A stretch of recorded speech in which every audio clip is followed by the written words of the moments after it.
So to make one brick for this building took 2 months of sunshine. So we know, ladies. Fourth graders from Prospect Sierra School in El Cerrito, California, are exploring the rich history baked into these walls at Petaluma Adobe State Historic Park in Sonoma County.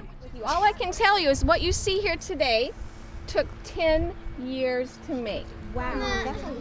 This was once the largest privately owned adobe building in Northern California, the headquarters for Mexican General Mariano Vallejo's massive 100-square-mile ranch from 1836 through 1846. Here, Vallejo hired up to 2,000 Native Americans to tend his 12,000 head of cattle and made a fortune from cowhides. Now his rancho is a state park within view of the nearby city of Petaluma and a gateway to California's Mexican past for thousands of young people and adults every year. I wish every kid in California could come here, and all the other state parks too. It just is an essential, really visceral in a way, aspect of being able to learn. I feel so fortunate that we have this opportunity, and for all the classes that I brought here through the years.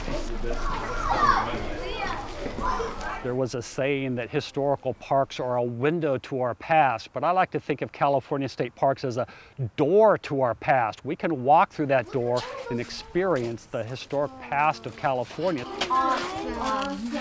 This is so cool.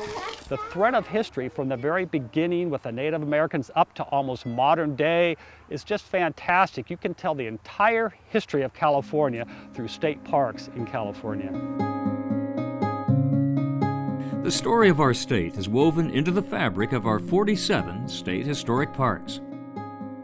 More than 40% of these historic parks, destinations for students and field trips about California's history and statehood, are slated to close. These and many other state parks bring our complex history and important figures from our past to life, including a legendary writer in a landscape he loved. Well, this state historic park, I think, is really special because it captures the spirit and the dream of a big thinker, Jack London. This was the place that he did a lot of his last writing. This is where he got inspiration, where he sat down every morning and churned out those words that made him one of America's most popular, best read, and highly paid authors. Today, Californians, people from all over the world even, come and sort of commune with the spirit of Jack London here, because you get that sort of palpable essence of the man left behind.